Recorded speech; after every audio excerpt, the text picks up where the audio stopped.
Good evening. Good evening, people. Hope you're well. Well, welcome to Football Brownie. Hope you're well, keeping safe, keeping each other safe, and spreading the love during this pandemic. Because we all need a little bit of loving, Steve. Oh, yeah, hang on. Did you hear that, Sasa? We all need a little bit of loving.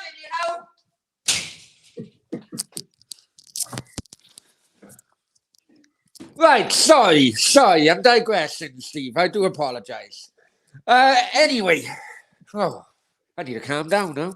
Anyway, before we go any further, please like, share, and most importantly, subscribe to the channel. Remember, it's free. So why haven't you done it already? Bloody hell, guys. Anyway, sorry, Steve, it's just one of those days. One of those fucking days. Go any further. Let me change your banner.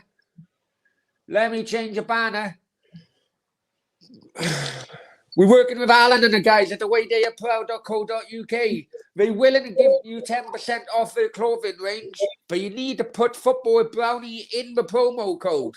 Remember, capital F, capital W, and capital B. Oh, you know what? Isn't that a nice word to use, capital, for the evening before South Wales derby? Anyway, sorry, guys. Let's get back to it. Welcome to Steve again, back by popular demand. How are you, Brownie? Yeah, not too bad, mate. Not too bad, mate. And yourself? Not good, mate. Not good. Why? Tell me. My missus decided to try and make you stew tonight. Oh, yeah. Put a load of cider sauce in it, mate. It's going through me quick, I tell you, mate. I might have to another stage. Well, listen, I've been eating an Indian, so you've been. Oh, don't show me up, mate. Oh, no. You might get on the screen in a minute, mate. I tell you. Yeah. Excuse the mess, mate, but it's been a busy day. I know. Fucking hell. Well, fucking go to fucking jumbo sale or cardboard sale tomorrow, Steve. No. This is my man cave, mate. But this is where it all goes on. Computers all across there. My office. Yeah, but make sure you hide those dodgy files. That's something you need to do. Right, hang on. We got old Stephen Thomas in the chat already. It's a nuclear eagerly awaiting for this. Eagerly awaiting. Well, I'm glad someone's been waiting for it because I've been fucking dreading it. I'll be honest with you. Andy. You stop. Oh, well, yeah. Mr. Drone Man. Which Andy's that? Have you ever seen when he drones on a bit, doesn't he? He's the man with the drone. He's the Cardiff drone man now. Oh, right. I thought you were on about an Andy, a former driver of mine. Right? No. He is actually on the crew, believe it or not, but in England, not in Europe, mate. I am. Oh, I'll tell you who he is. He's the bloke who come over to Fengarola, right, to visit me. He came over with. Oh, guy. Yeah, but he ain't got away since his COVID days, isn't it? But he come over, funny as, mate. We're in my local bar, the Luna Bar. Me, Utes, he was on there, Steve Thomas, Nips, right, and Chris Jacob. So we've had a few pints, and then they want to go on the cocktails. And he says, "Come on, Daya." He says, "Come on, the Long Island teas." I said, no, I'll stay with Tomo. We drink the normal stuff. Anyway, he has one. That's not good enough, he says. He's telling my landlord now how to make them. So, Spanish measures, you know how it goes, mate? Yeah. So, next thing, he's literally fallen on the floor. Right? Bang, gone. Luna Bar, splashed out. Right in the middle of my local.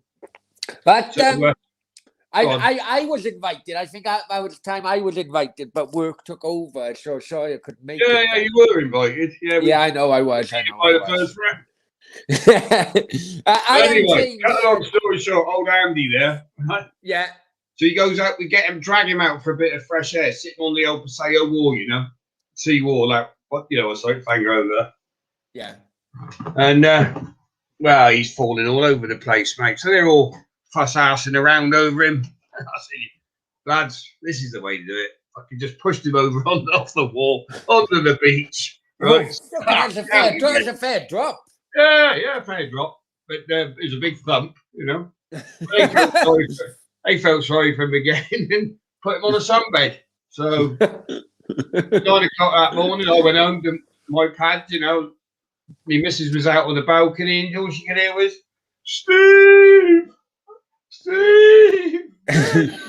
Right?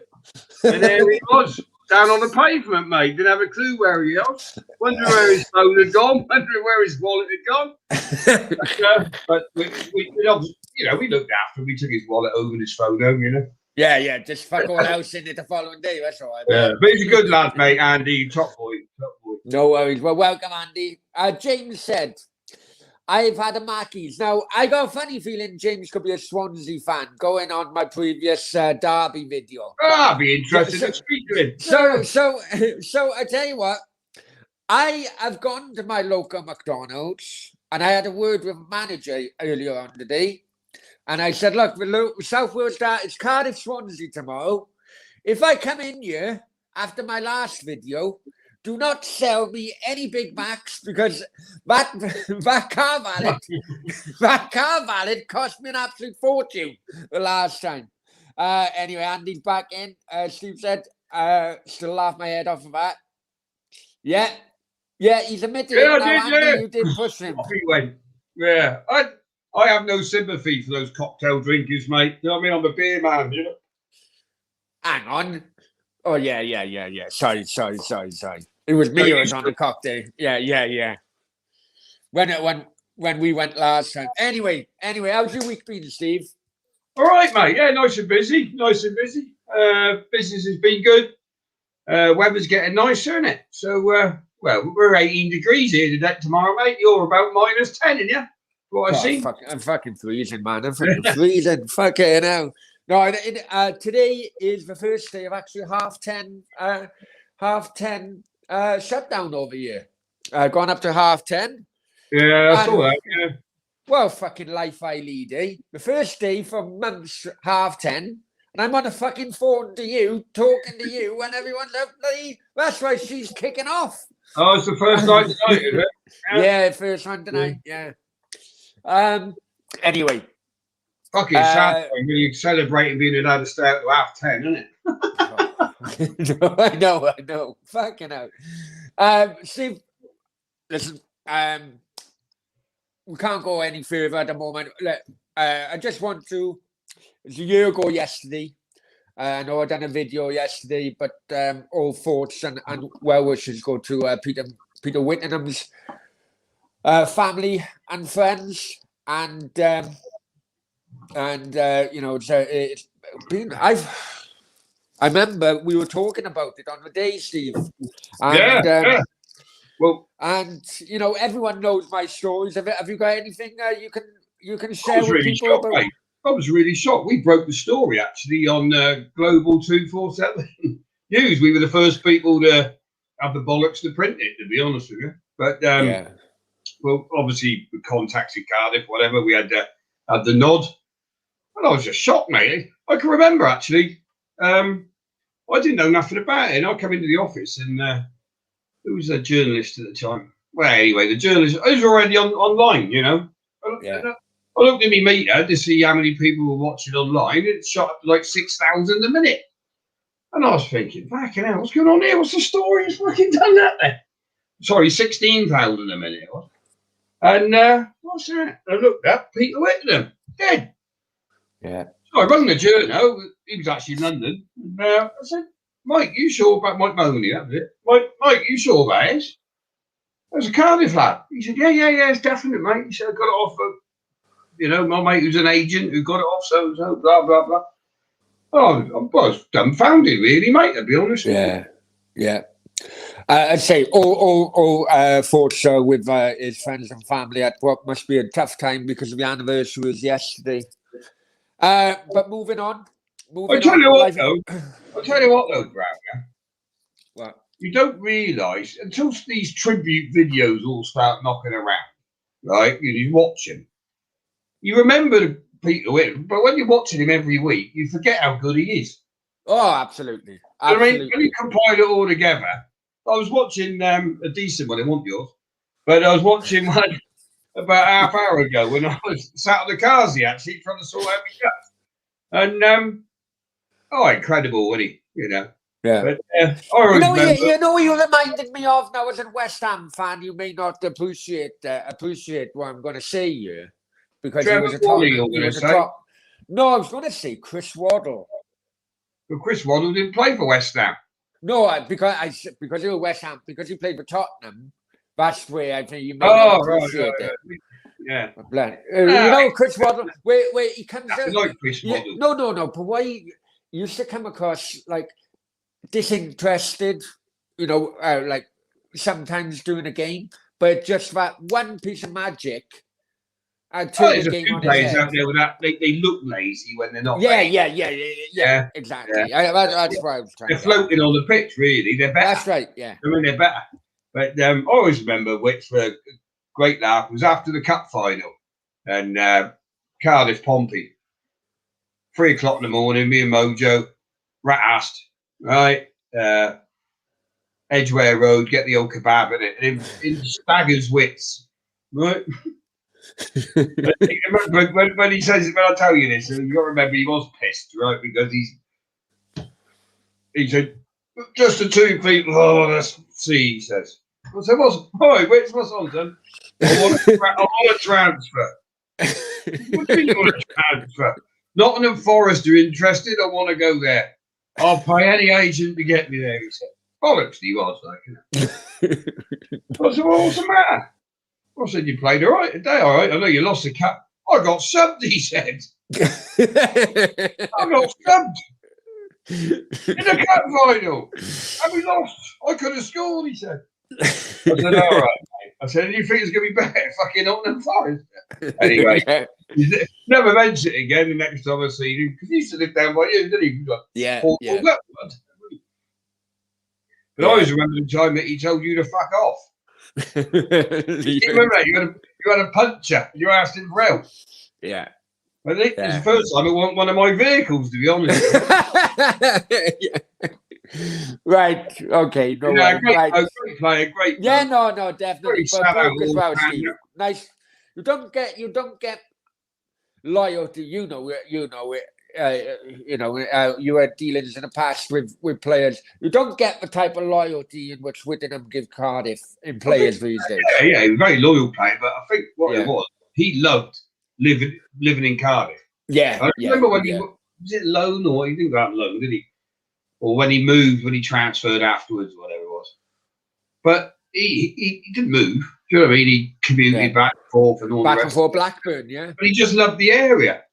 I know. You know, he only lived in Barry. but no, Barry Penarth way, wasn't he? Penarth, yeah. I was gonna criticize you, man, but no, I'm because he's drinking round. Oh yeah, definitely. That was always out in Barry. Well, that's where he met his end, wasn't it? Sadly. But horrible way. Well, in a way, it's a fucking weird thing, isn't it? It's a horrible way to go. And it's horrible what happened. Yeah. But what a way to go if you're going to go on the piss. Do you know what I mean? I know. It's very, very sad. Nobody wanted to do it. Do you know what I mean? But it's I know. Isn't it? You know. But it's one of those freak accidents, wasn't it, at the end of the day? Yeah, unfortunately. Yeah. Unfortunately. You bang your head in the wrong place, mate. You know. Well, that's right. And, anyway, let's move on. Move on. Happier times. Right, my friend. You are going to be put on the spot on this one. Because I'll get my cards on, mate. Because I know shit this week already. What are you up to? You what? Well, I mean, there's enough shit already this week. I had a wind-up go wrong yesterday. I'm told you that. All to do with Stephen Thomas. I know about this story. You know about this story. But many Cardiff fans don't know about this story. And once again, the lies and myths come to the surface yesterday because Joe Ledley signed for Newport County. Yeah. And many Cardiff fans still believe the lie, and there's nothing other than the lie which come out to Peter Ridsdale and the club at the time. Right. When Ledley left for Celtic. Right. Yeah. If you remember, Ridsdale went to the press. He said Joe Ledley wasn't playing like his head was in the right place. Like he's playing like something on the lines of he all he's thinking about his contract. And he nailed him in the press. And which is wrong. But that's Pistol Pete Ridsdale for you anyway, isn't it? Yeah. But normally when things like that are said, it's not the chairman's position to say it, mate. It's the manager's. And at the time, if you remember, Dave Jones said Joe Ledley is giving 100%. Right. He's playing his heart out for the team, blah, blah, blah, blah, blah. And fully backed Ledley. Now that tells anybody, right? And Jones, done a big thing there, going against his chairman, really. Yeah. Fair play to Dave Jones for that. No, but that tells you everything, mate. For a manager to come out and back a player after the chairman slaughtered him, just shows or tells you really what was sort of going on behind the scenes. Now, let's put something right, because we'll have to roll the clock back a bit. Ledley was coming to the end of his contract. Right? Yeah. He had a year left, I think. Steve, am I saying? Maybe it's shorter. Oh, no, he went at the end of it. Yeah, I know, but the story started coming. I think last 6 months, maybe. We've got the 12 months. Yeah. Bids coming from, well, I can tell you now because he's nothing to do with the club. West Ham off £4.5 million for him. Right. And well, it was in the news of the world anyway, so it's no big secret. But it was a genuine bid. I was part of, well, hopefully a part of that at the time. It wasn't, and Cardiff City turned it down. Other clubs were there. There was quite a few clubs, mate. Stoke. I remember Stoke was one as well. Was another one, wasn't it? Yeah. Stoke, they came in twice. They came in around the 3.5, 4 mark and went up to 5. They still turned it down. Now they're turning that down just around that 12-month mark, Yeah. And I'll tell you. Well, I remember going up to Newcastle. I flew up with the team, and we stayed overnight in the Malmaison Hotel there on the Tyne, And Joe was injured at the time, actually, and so there's me, him, a couple of others who weren't playing, right? Having a few late night drinks, as you do. Yeah. And I'll tell you what, from the impression I always get from Joe, that is, if he was paid the right money, paid his worth, and not been trying to be robbed, he would have never left Cardiff, mate. He was the most loyal player to Cardiff City. His whole heart was in the club, But that night, I said, "What's happening, Joe? What's going on?" He went, "Ridsdale," And the truth is, Ridsdale was offering him paltry offerings to what he's being offered elsewhere, and And when I say, I don't want to go into figures, but it was no daylight robbery. But of course, Ridsdale spoke to all the cash, mate, isn't he? Too, yeah, exactly. People, when you've got the bank, you're up against the wall with the bank, right? And you spoke to cash. This is the same Peter Ridsdale who's swarming around on club expenses, mind. Yeah. But, Joe Ledley, as you at the team at the time, sorry, he was seeing the likes of bloody Trevor St. Clair, Robbie Fowler, Jimmy Floyd Hasselbank, getting bloody, double, if not treble his wages, And it was the captain, Joe Ledley, most of the time, wasn't he? Yeah. Mick Farewell, when he was due to come back, he was a great servant to the club, mate, and he would have stayed there he'd have been another Mark Noble, mate, to be honest. He reminded me a bit of it. But, he was, you can't, football players, for all their sins and other ways, right, when you get the genuine ones, like Joe Ledley, they're in an awkward position because they can't say anything. Do you know what I mean? Yeah. They can't. Yeah, I know. Ridsdale says in the press, me and you as football players would say, "Fuck you, Ridsdale." I mean, exactly. Because with them not, well, we know yourself. With them, if they come out and said something, then technically that would be a breach of contract, but also as well, you know, asking for a transfer in a strange kind of way, you know. Yeah. So then they lose out. You have to keep quiet. And Yeah. the only reason Joe Ledley ever left Cardiff, in my opinion, and I know it's right, well, I figure you never know, somebody might come in and offer stupid money where the club say you can't stay, you know. Yeah. But when you see the club that had turned down the Stoke bids, the West Ham bids, and there was a couple of others, West Brom, I think was another. But they turned all that down. Yeah, that makes sense. But that was the business sense of Peter Risdale, mate. Yeah. 3 more goldfish for the bowl. I know. Yeah, well, you know, another Penarth boy as well. I think he lived he won't Penarth, mate. He lived down the Anchorage, down the Fairwater. Yeah, then he had a couple of quid maybe, but yeah. Oh yeah, Fairwater, but he definitely in the Anchorage. The amount of times the other side of fucking Cardiff. The amount of times I would be in Penarth Tesco's, bumping into him by the alcohol aisle. No comment. No, Joe. Oh, right. Everyone deserves a drink now and again, mate. Exactly. Oh, yeah, but before we go any further, you drinking tonight? Yeah, I'm on Thatcher's cloudy at the minute, mate. But I don't think that's helping my problem. Well, I'm not drinking at the moment, yeah? So, guys... How can you not be drinking? We've got a so-called... Yeah? Gentlemen, please. Right, hang on. Fake news. Hang on. hang on. Right? Guys in the chat, I want you to press number 1 if you want me to start drinking, or number 2 if you want me to stay non-alcohol tonight. Right? So number 1 or number 2. Steve, that last show I come on, what was it, a couple of weeks ago? I went to bed pissed as a fat. Do you know, I've only watched it back today. And I didn't watch it all night. I start off quite sober, and I got by the end of it. I was like Andy JS and Finger over the beat. Oh, it fucking killed me. But anyway, so press number 1 if you want me to start drinking. Press number 2 if not. And I tell you what, right? If I have a lot of number 1s, I'm going to screenshot the fucker, right?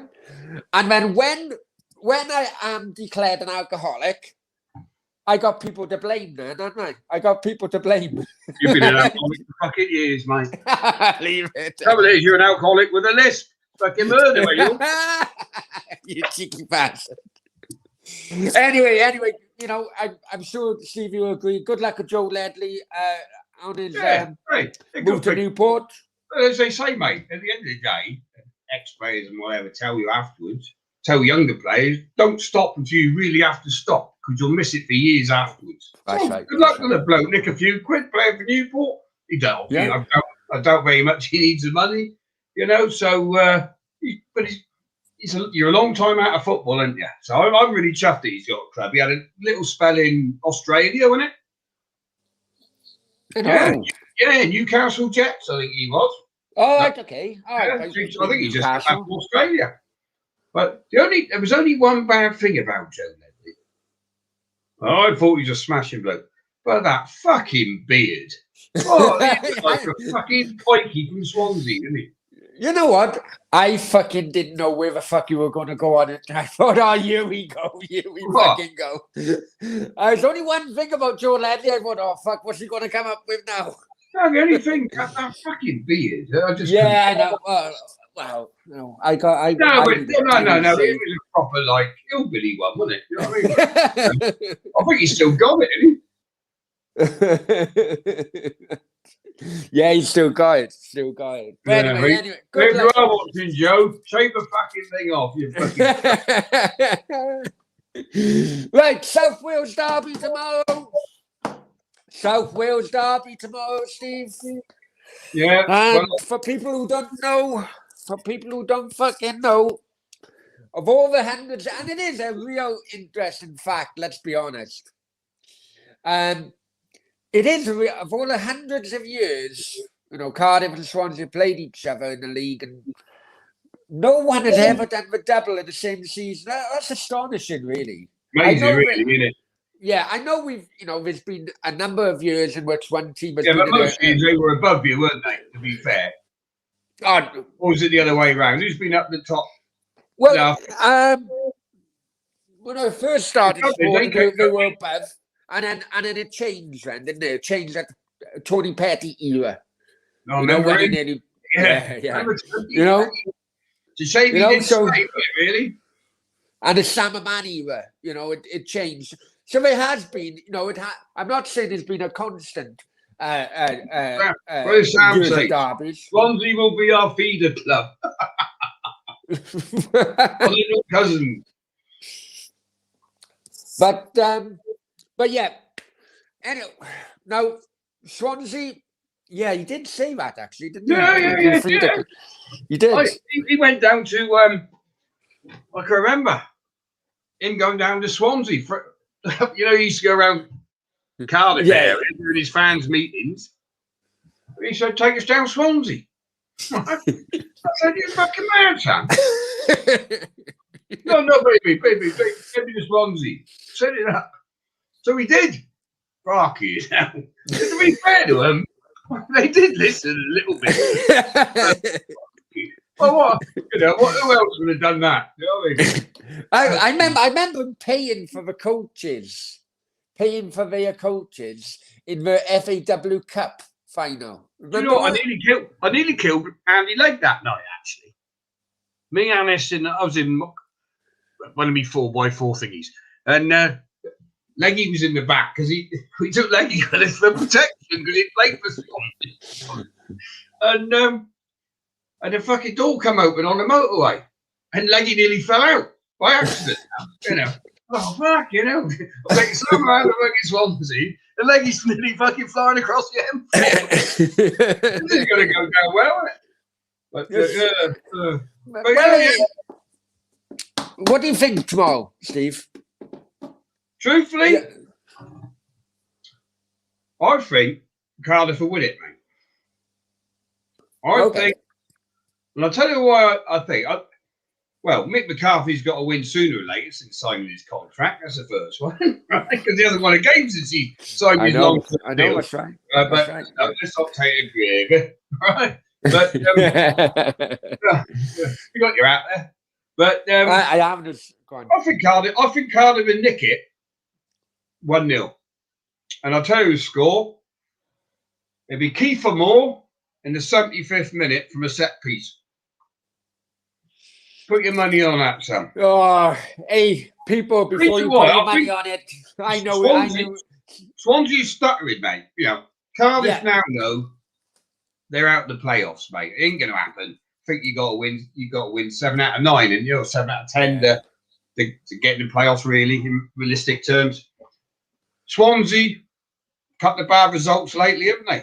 They've gone on the losing. Didn't they lose Bournemouth this week? Yeah, the performances haven't been good for a while, to be honest. They just had lucky decisions. I think they lost on the weekend as well. Did they? Last weekend they lose? That's right. Yeah. Right, hang on, Steve. I'm having more people say that I need to get on it, like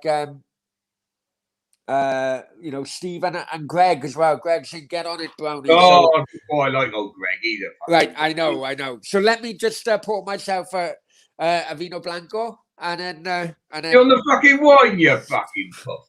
Well, that's all I got at the moment because I really couldn't be fucking asked going to the bastard off license. Hang on. No wonder you're asking for donations on this show if you can't even fucking beer.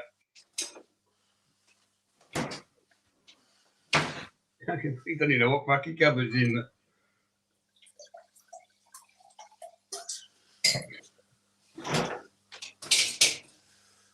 Bring it on then.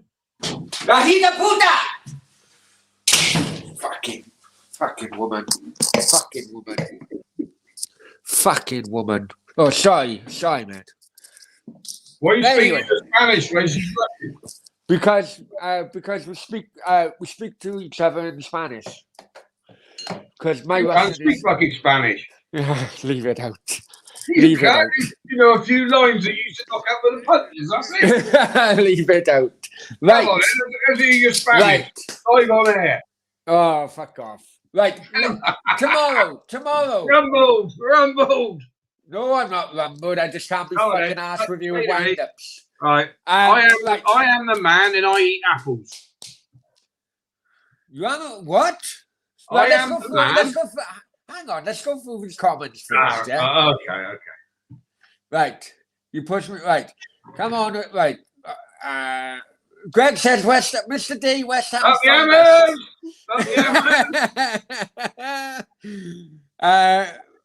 okay, James, no worries. Richard's in the house. Hi, Rich. London Pride. London Pride. Yeah. And Rich in the house. Guys, if you want, check out Richard's channel. Matthew, hi Matthew. Hope you're well, my friend. Dave is there as well. North London is red comes up. Big up both of you fellas. North London is red after recent results, I'll be honest with you. Matthew Rogers comes in. Right, there you go, Steve. There you go. Thirsty Ferret, mate. Top ale, this one. I'm going on to that now. 6.4. and if the creators of Thirsty Ferret want to get in contact with a show, then I'm sure we can do some kind of promotion. Yeah, Thirsty Ferret Brewers. I drink this seven nights a week, and you sponsor us with free beer. All the Wales will be drinking this before you know it. No, apart from DJS, he'd be on the Long Island Tees falling over. He actually drinks it 8 nights a week, he says. From Cardiff, what happened? Yeah, 10 years, Matthew. Go on. Let me get the bottle open. Let me get the bottle open. I'll tell you right, okay, we'll come back to Matthew's comment. And, see, where the fuck is this going? Right, Cameron, hi mate, how are you? Well, Steve's going for a Cardiff win. Personally, I'm going to go for a draw. I think a draw. As long as we don't bloody lose, I'm going for a draw. Joseph is in the house. Hi, Joseph. Hope you're well. Steve said, I ain't fucking watching the game. Fuck him and deep enders. CFC Bluebirds 2-0, he says. Tomorrow, buddy. Let's have the Jack Bastards. I'm going for a draw, Steve. I'm going for 1-1. But I tell you what, and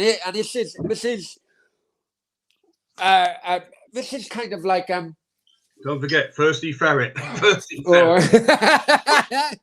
£1.70 a bottle at the minute.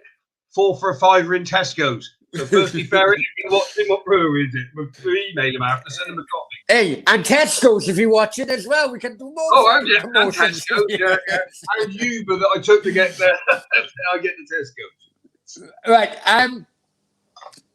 Why did I get banned? You said, was it? No. Hang on. I want to come back to CFC Bluebirds. You're saying 2-0, Steve. I'm going for a draw.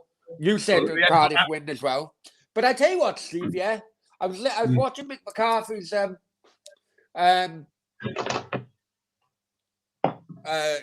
interview today, where he was going on about the derbies and he was saying how much he loved playing in them. You know, they're not just any old game. Blah blah blah. So as a Cardiff fan, that is so fucking refreshing. What was you saying? To you, he was saying how he loved playing derbies. They magical. Every team has every team's derby is different, but the atmosphere is always unique. You always wanted your fans to go home happy. After that, basically, so refreshing to hear that kind of language come from a Cardiff manager when we have had, and I'm not kidding you though, you know this yourself, when we've had decades, even before Dave Jones, no Cardiff manager, everyone was always going to the Dave Jones one-liner, which was, it's just another game, it's only 3 points. When the fans were always saying, it's fucking more than a game, mate. Of course it is. And that's always reflected. That's always reflected. That type of mentality is always reflected on the final result. When Dave Jones says that to him, he's right. All right? from his point of view, he's just doing a job, mate. He's not a Cardiff fan, Everton fan. You know, so if he's talking about the Everton-Liverpool derby, he'd probably get wet his pants. Do you know what I mean? But they're right in my saying. Mick McCarthy, hey, I'm not knocking Mick McCarthy. I quite like watching him on the telly and thing, and he is a nice bloke. He's a smoozer, right? Clever smoozer. You used to call Neil Harris a salesman, right? Mick McCarthy 10 times better, mate. Right? Yeah, they all are. They all are. No, they ain't all. But what Mick McCarthy used to do on his phone, right, when he was bloody clever. And I can remember being in his company. He meant to make a phone call, right? It was when he was at Wolves. And had his name, and then he'd have in brackets the wife's name, right? So his phone would go, right? So it's like when you were married, what's her name? I never had her name in my phone. Lisa, yeah.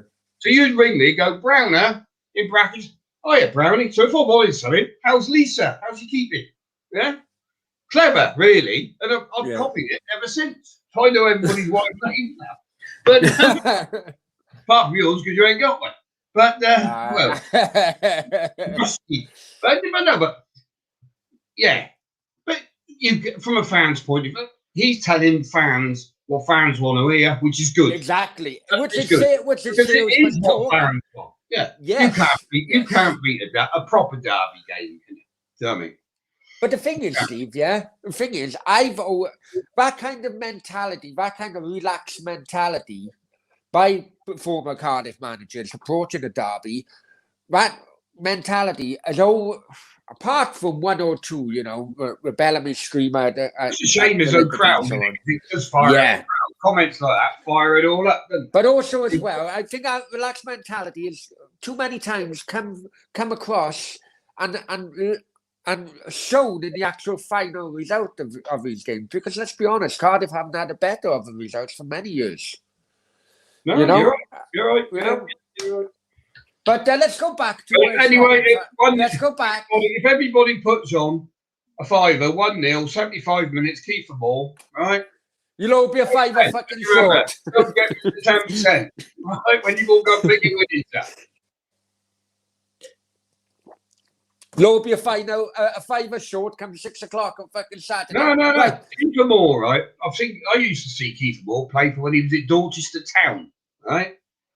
And he had some howlers, mind. He shoot him on the best. But after he missed about 5, he'd bang one in. So he missed a sitter what was the game? Watford, wasn't he? He missed a sitter against Watford. And he was in Watford, you had this week? Yeah. Mr. Sitter. Absolute sitter. Stork as well. Stork.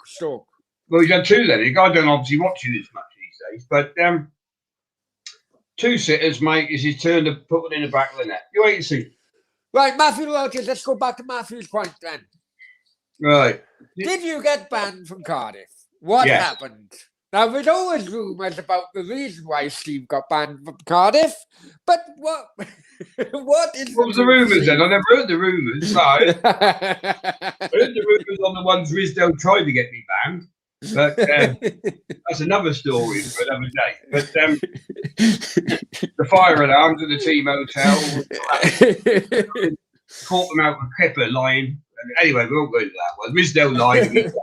Right? So, what happened? Right. It was so I decided I had 4 of those fancy seats down in the new stadium. Cost a fucking fortune, to be honest. But and I want to join it anyway, right? And I thought I ain't going anymore. But I kept the seats because my daughter loved going watch Cardiff. Big Cardiff family daughter. Mojo obviously was on the firm, so he used to take one as well. I just sort of decided. I think you'd gone red then. I think you had gone red, right?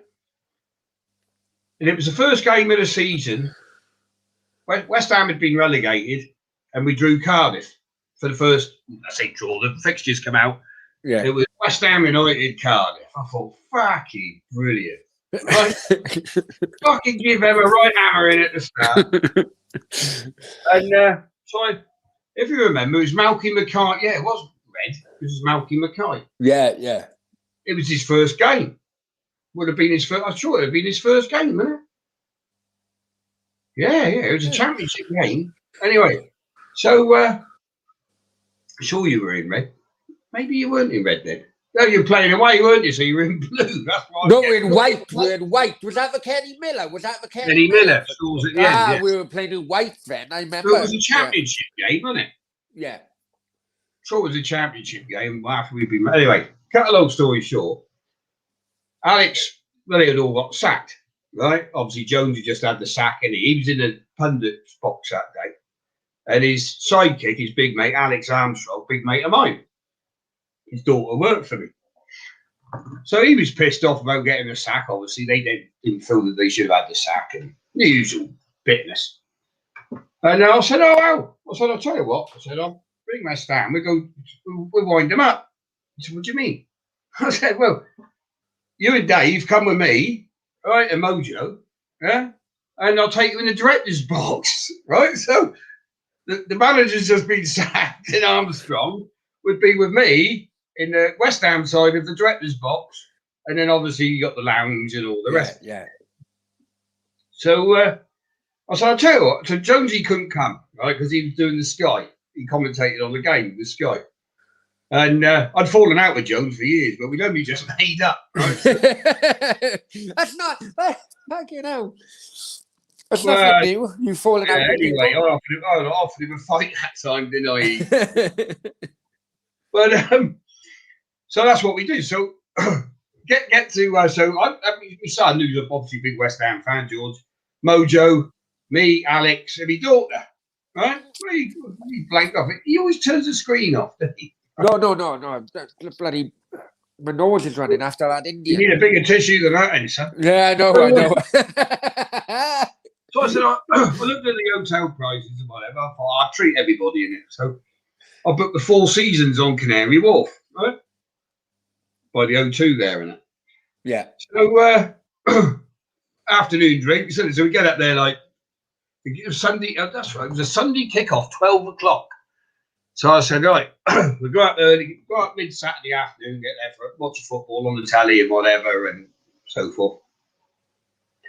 So in the bar, and first couple of pints of the afternoon, you know, and fucking Nico McBain walks behind me, the drummer for Iron Maiden. You know, so you take a double look. All the fucking Iron Maiden drummers just fucking walk behind me. So he said, all right, Mojo not into his heavy metal, like, but he said, who's it? I said, Iron Maiden. Oh, right, he said. I said, I know the guitarist, Adrian Smith. We used to live up the road from him many years ago. And I said, I played football against Iron Maiden, funny enough. Fuck off, he said. I said, I'm fucking telling you. Maybe they're staying here. No, I didn't even know what it was. They were playing in the O2 that night. Last gig of the tour they were doing. But I've seen hundreds. I didn't know they were on. Otherwise. So anyway, so he comes, Nico. Hello, mate. Yeah. I said, oh, have a selfie, like, you know, blah, blah, as you do. And I said, what are you doing in there? He said, oh, the whole band's here. He said, we're playing over the O2 tonight. You coming over? I said, no, do you want a ticket? No, not really, mate. I said, we're getting on the beer now. Seen you hundreds of times. I said, but Smithy, me mate, he plays the guitar with. Oh, we'll be in a minute. So, more likely after the show. I said, all right. So, because we're on the on the big wind-ups are going on, you know. So, like the back, remember those electric fags you just come up? They look like a real fag. So we're smoking in the bar, and the bar was, oh, you can't do that, and all that sort of shit. Hang on. The question is, why did you get banned from Cardiff? Well, it's coming. I've got to explain. Right. So now, so Iron Maiden. Here we go. So Iron Maiden come back. It's an all-night fucking drink-up party, right? So Steve Harris, Adrian Smith, they're all there having a right fucking party, right? So of course the beer's flowing now. So you're like, why'd your Cardiff mates up, innit? So loads of mates are all Cardiff fans. So we went through, get the phones out. So ringing them up, fucking 3 o'clock in the morning before 12 o'clock kickoff. Traveller. whoever, right? Let's say fucking, I can't remember the ring, but like Browner, you fucking Welsh fucker, coming on my manor tomorrow. We're gonna fucking kick your ass 4-0, whatever. So done a few like that. Done Borley, we've done Mike Isaac, and they all found it funny, hilarious. Right? So that was the theme. So we're chatting away. I thought I hadn't fucking done Jenkins, Julian Jenkins, who was the commercial manager at Cardiff. Big mate of mine, Jenkins, obviously. So my battery's gone flat, right? And the phones are all on the bar. So I said, "Oh, chuck me your fucking phone, will you?" Right? And he'd had a big bust up and he had his settlement pay from Cardiff at the time, right? Right. And of course, the new chairman, was he chairman? Yeah, Gethin Jenkins, right? The egg chaser, remember? You remember him? Yeah. Disaster he was. I said that he would be anyway. But so I pick up Al's phone by accident. Right? He didn't have a code on it. Jenkins, I've done Jenkins yet. Jenkins, you fucking wanker. I'll fucking kick your fat ass when you come up here tomorrow. Blah, blah, blah. But it'd gone to answer phone. Right? So don't think nothing of it. Get up in the morning. Well, we didn't go to bed till 8:30. Anyway, so up we go. Go a couple hours kit. Get the old suit on because we had full hospitality and all the trimmings, you know. So give Alex a nice claret and blue tie to put on. Yeah. So I said, well, we go up there now and we're winding up. They will be thinking, what's he fucking doing here at West Ham? Anyway, so we do all that. I go over to the Cardiff side of the director's box. It's Steve the Bally and that. Hello, Steve. You know. And the Malaysians were looking at me like that a bit. And I get funny looks and dirty look off that Gethin Jenkins. I've never even met him. Do you know what I mean? I snagged him off of the message board and that.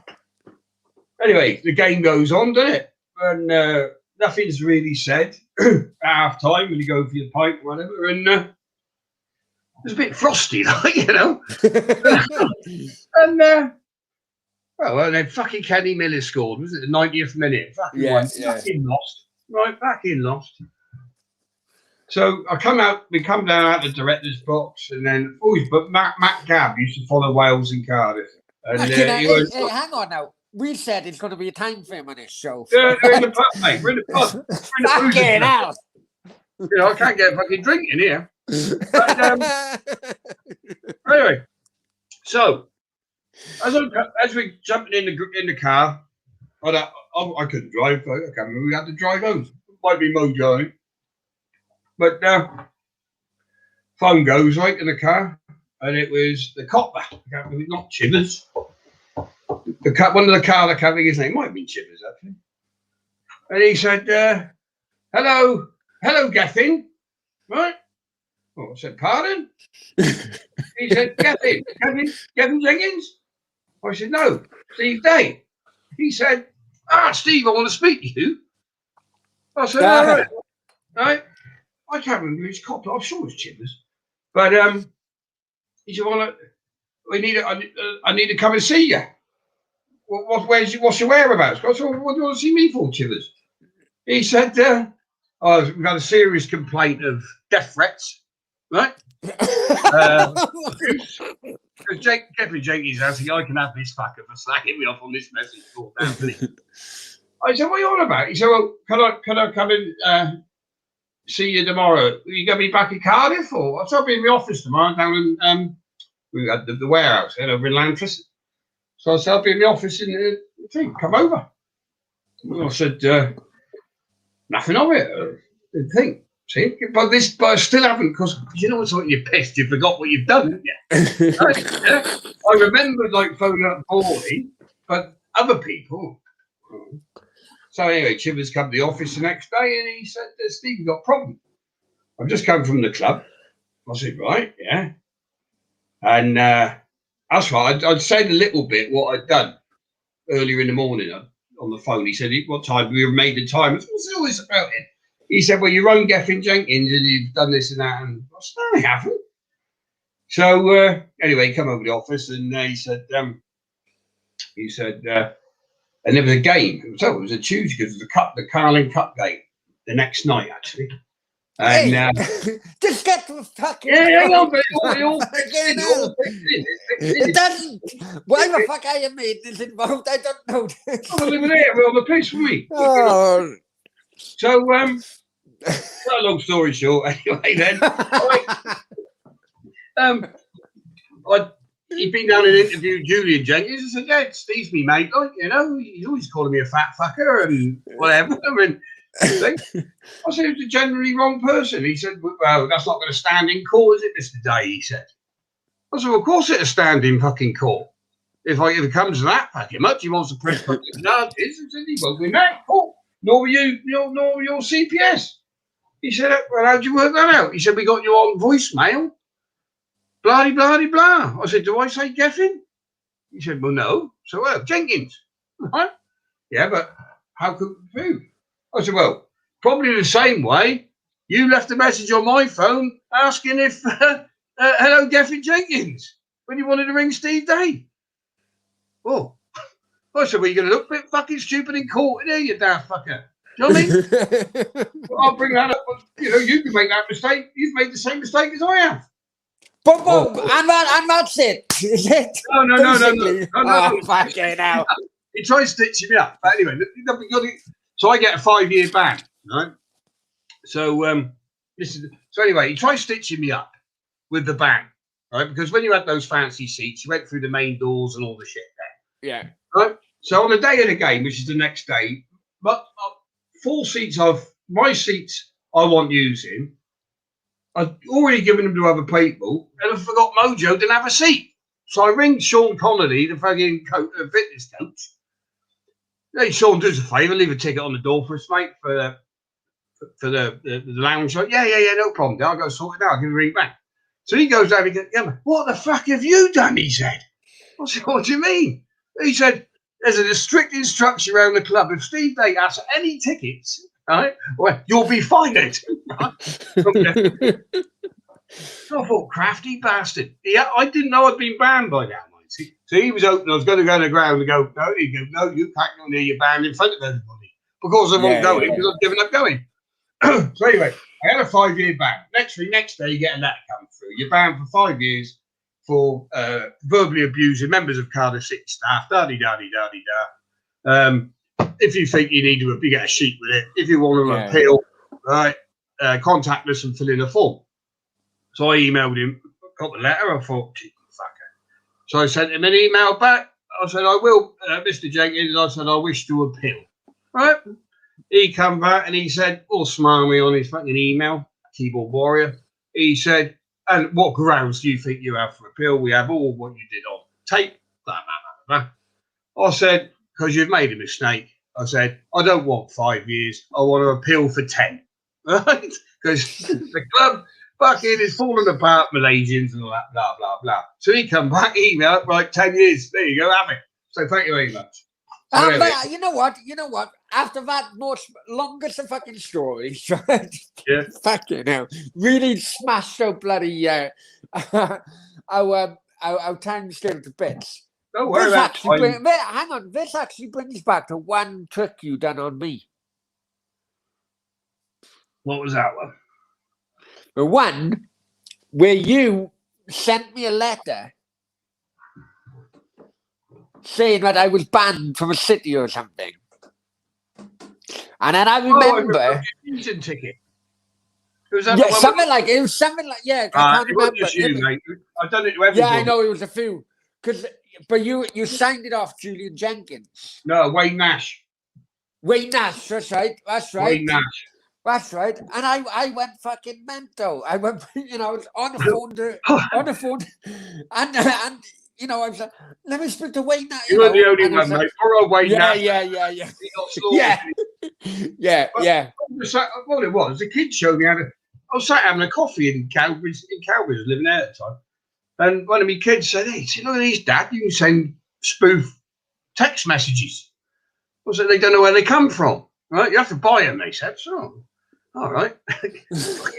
Get me credit card out, I'll fucking take quid for them. You Utes. I don't think every Cardiff fan had every phone book. All right, quite a lot of them. And basically, what it said, you've been getting out your seat, celebrating the goal, right? You've been caught on CCTV, not sitting down. Remember, they're doing all this sit down. We have no choice but to revoke your season ticket for the season. Da-di-da-di-da.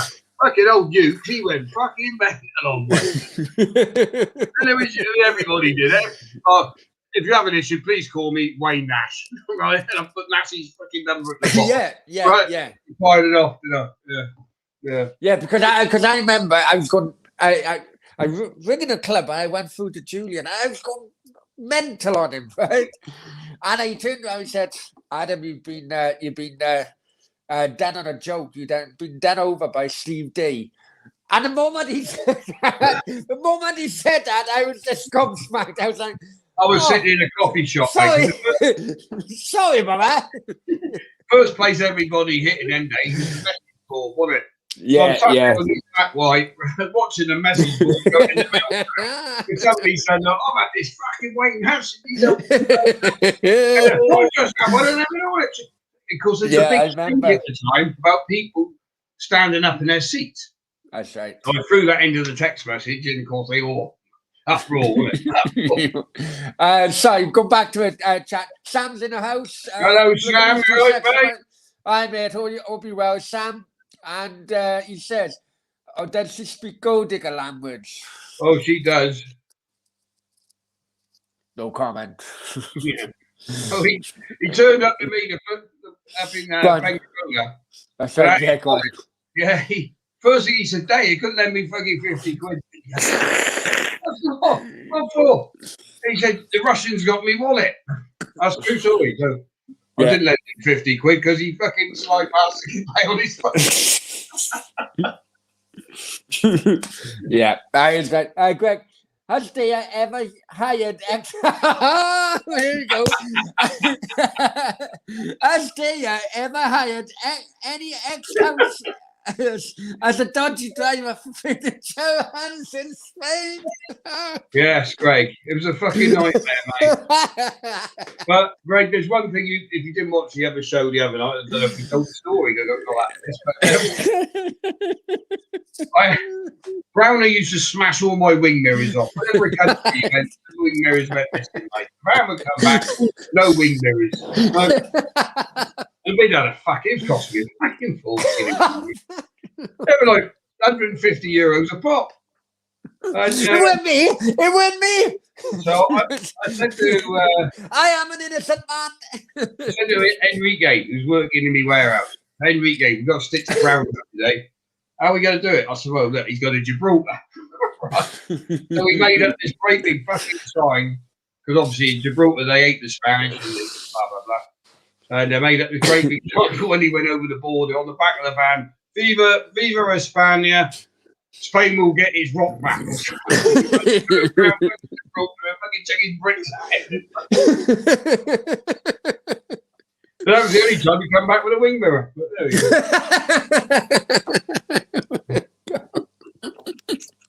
Viva España. Oh, right. Like, I tell you what, because I'm seriously overrunning on this show. Come on, get on. And Steve sounds like he enjoys Scrumpy in Somerset. Oh, I haven't been back to Somerset for what, 6 years, Sam, probably, until we come back. You're now, yeah? Oh, you in London? Yeah. But 6 years, and I missed proper cider, Sam. Oh, love it, mate. Love it. But I tell you what, though, Steve, right?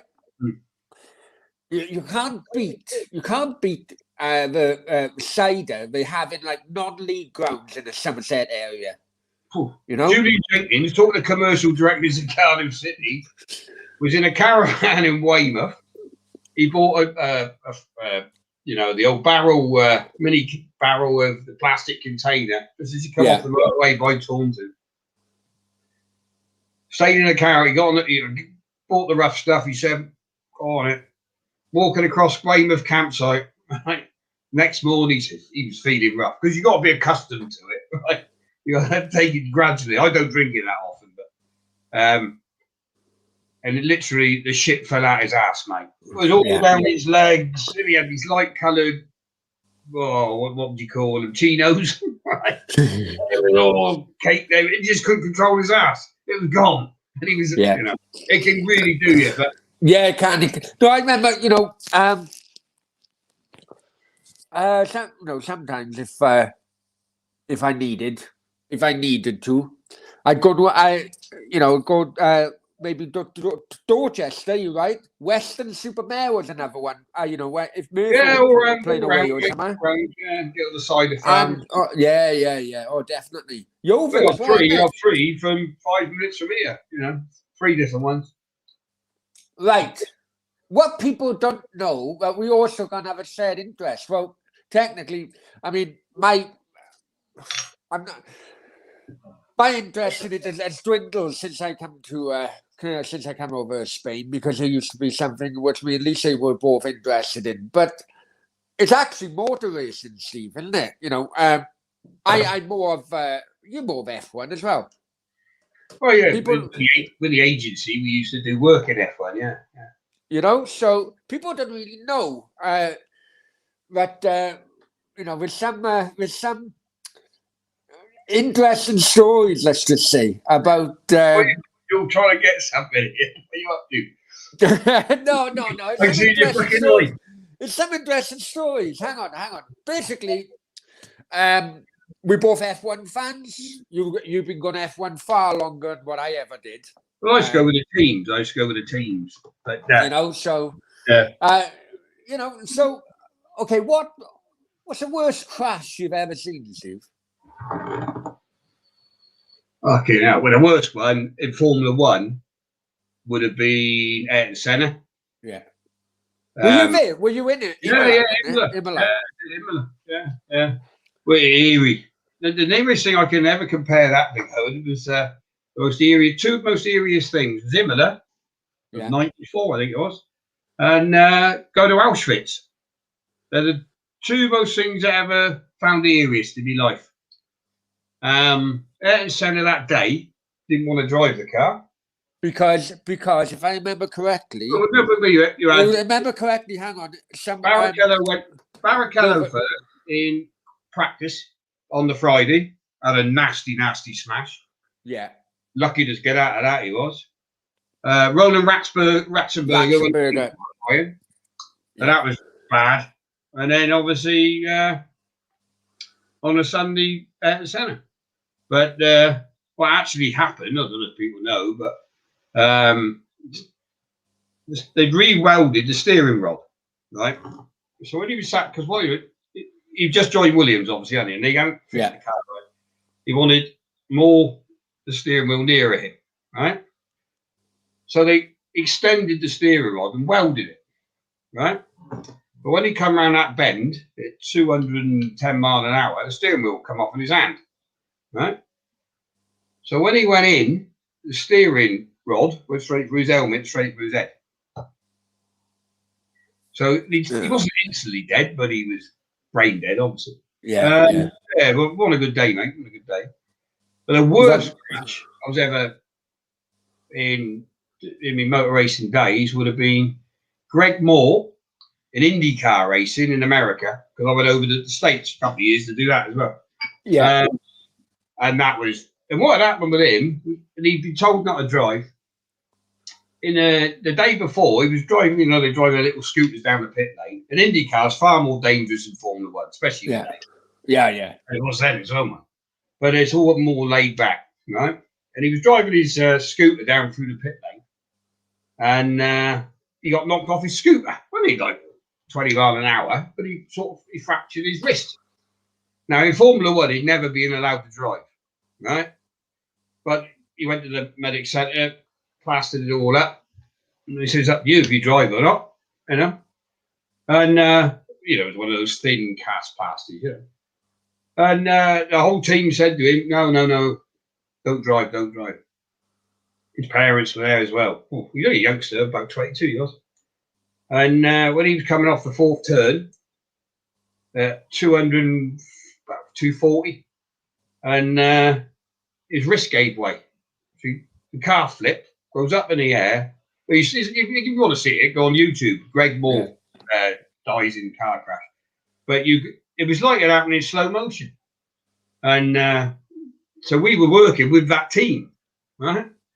So we had his parents there and all the rest of it. But you could see him flopping out the car like this, while it's up in the air before it even comes down, you know. Jeez. So he was killed instantly. But that was probably the worst one. But it was a stupid crash as well. He shouldn't be. But IndyCar drivers, I'm Formula One, but they're all mad, really. But IndyCar drivers, really mad. They no fear, mate. And that's why you see the likes of Jack Villeneuve come from IndyCar and come to Formula One and win the championship, because they just fucking got no fear. Villeneuve, fantastic driver. Yeah. Luckily enough, I mean, every time I've gone to Formula One, there's never been, many. I don't even think I've seen a bad one. I'm grateful that hasn't been the case. You're younger, you see. All the big smashes were really up to. Well, before. Yeah. So what? You worked with these teams. Who's the worst driver and the best driver you've worked with then? The best laugh driver was Nigel Mansell. And only because we used to laugh behind his back as well, because he was such a moaning old fucker. But great driver. But for actual work with Schumacher, but not in his Ferrari days, that was cool. That's a story there. Me mojoing. That's another. Well, I'll tell you the story about it if you've got time. But what's this fucking coming on my screen? Yeah. So probably. Best driver? Do you mean in best driving ability, or no? I mean no. Come on. So, as a person, really, a person. Right. I'll tell you what's really weird. And it's happened quite a few times over the years. Is people come across on the TV, right? Watching, say, the Grand Prix or whatever. The people you think are horrible, really nice. Like Michael Schumacher came across as the most arrogant German type bloke going, didn't he? Right? Yeah. Now, Michael Schumacher off camera was the nicest, big-hearted man you could ever meet in your life. And me and Mo were in Barcelona testing. It was before the comeback. The first race was in Bahrain, but we went to Bahrain for the first race. But we're at Barcelona testing. Yeah.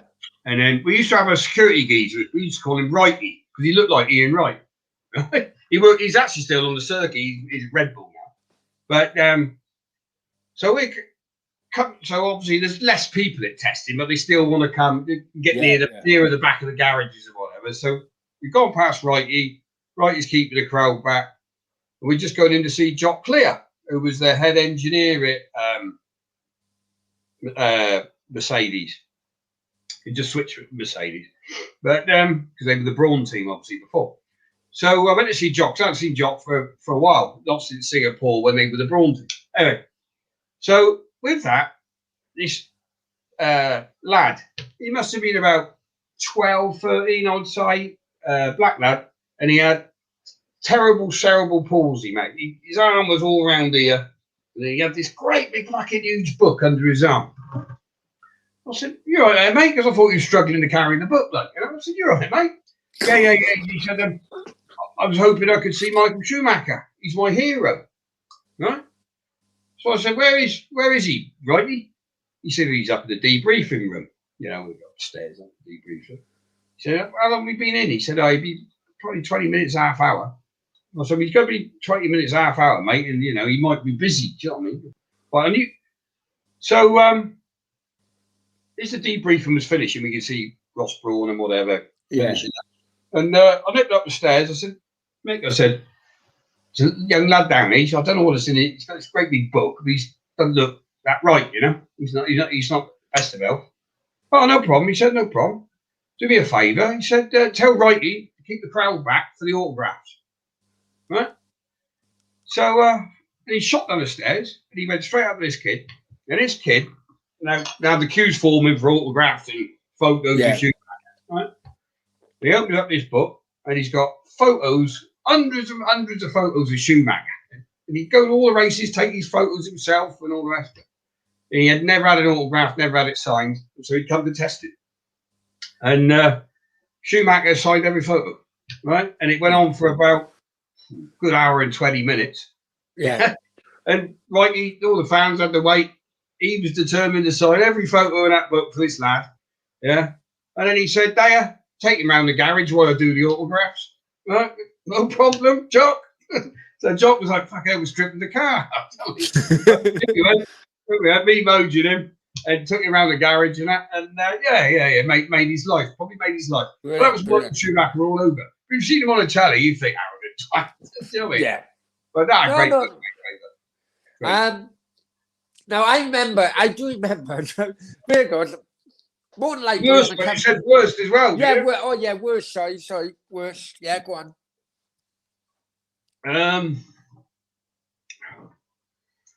Worst. Apart from the real scrappy ones back at the back, right? Because they're not, they're paid drivers, especially their dad used to pay the money and they used to get a drive, Worst one. I'll come back on that, mate. I'll have to. All right. No, we'll go into a chat. I'll tell you who it was, actually. Jos Verstappen.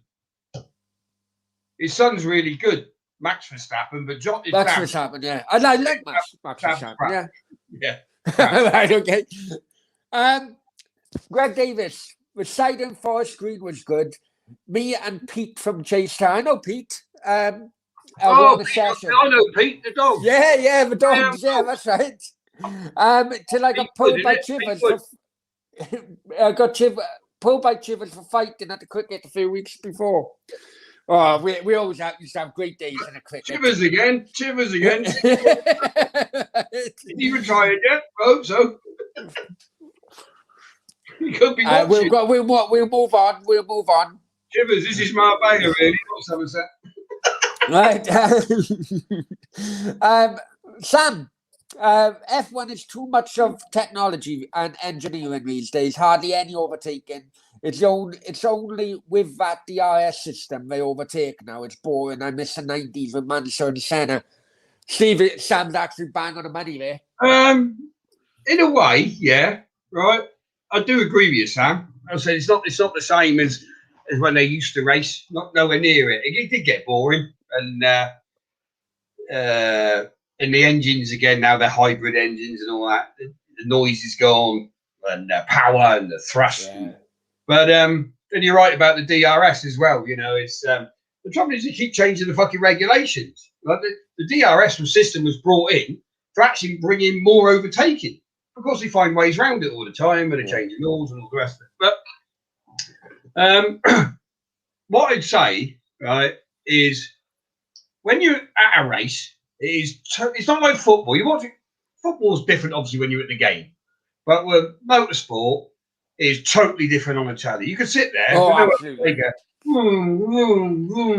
it's like I fucking fall asleep half the time. We've got to be on, put it on, wake up at the end of season one. But when you're actually there, but to get a feel of it, there's the third season. It's just started today, actually, on Netflix. I'll watch it later or tomorrow on my list to do. Drive to Survive, right? And they've done 2 seasons already. This is the 3rd season now. But it's like being at football and the cameras allowed in the dressing room at half time. Okay. So it's all kicking off, but it's all behind the scenes, right? And they follow different teams on different. So they go to every race and follow this fantastic program, and it gives you. All right. Okay. It gives you the real insight of what it's really like. Like, well, I'd be honest with you, Steve. I'd be honest with you, and every time me and Lisa used to go, we didn't scrape on bloody paying the tickets, because it was basically our annual thing. We'd go to one race per year, so we just thought, okay, we'll treat ourselves, and expensive tickets. But even in the most expensive seats during the race. When you go to Silverstone? Yeah, when at Silverstone. Bit of Spain for the fans, really, isn't it? Yeah. Melbourne as well. When Melbourne years ago, that was my first one. Yeah. Victoria Park. But the the actual race, if I'm honest with you, is the worst part of the weekend, because you go there for the weekend and the amount of the concerts or the gigs that's going on the side. You don't see any of that on the telly, no, do you? You don't. You don't See any of that on the telly. The razzmatazz and it basically like bloody. Oh, it's like Glastonbury. It's like a mini Glastonbury, and then the race is the end. It's the last bloody scene of the weekend type of thing. You know? Yeah. And the race is normally more qualifying. Usually, well, depends which rules they would do to qualifying, but at the time, but qualifying used to be so. With a race, you'll get that race. You say it's a 2-hour race, right? You get a couple of moments in each race now, right? In the old days, mate, every other lap something was happening. Do you know what I mean? Mansell, Senna, Prost. Yeah, that was proper racing. Bring back the days of gear sticks. Gear sticks, mate. Yeah, the cars today are fucking robots, really, mate. It's a totally different car to drive. Yeah. But hey, you still got some bollocks to do it, though. And Sam says Schumacher was young at Benetton at the end of Mansell's day. Yeah, he was. I remember. Yeah, I remember everyone in the football wearing Benetton clothes during those days. Yeah. Laboratory was all part of that. But we went to Australia for Adelaide. That was when Schumacher won the title in the Benetton, and we just come back from working with Paul Newman and Carl Ass. Paul Newman was my boss once, the film actor, you know. Yeah. And Senna had obviously been killed. And Damon Hill was on for the world title. It was him and Schumacher. I don't know if you remember, but they called Mansell back for the last 4 races, right? So we went with Mansell from America back to Williams, yeah, and then we're doing the Adelaide race for the world title thing. And it was when Schumacher rammed Hill, didn't he? Do you remember? Yes, I remember. Yeah. So Damon Hill only needed a finish, didn't he? But he couldn't finish. So and Mansell went to win the race, mate. And that was, well, there's a story for you. Mansell then, the contract was up, so it was off to, funny enough, McLaren for the next season. Mansell gone back to Formula One, and they built the car. And Mansell, true story, put on too much weight out of season and couldn't fit the car. And he'd done 3 races and retired. You know what? As a person, though, my favourite driver I've come across as a person, and I haven't come across many because the old bloody security is everywhere when I started going. But Jenson Button. Top bloke, mate, Yeah.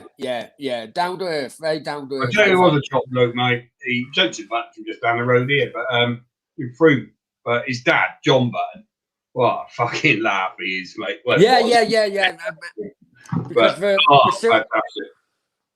And the best time I had with John Button was with the Brawn team, obviously when Jenson won the title. Yeah.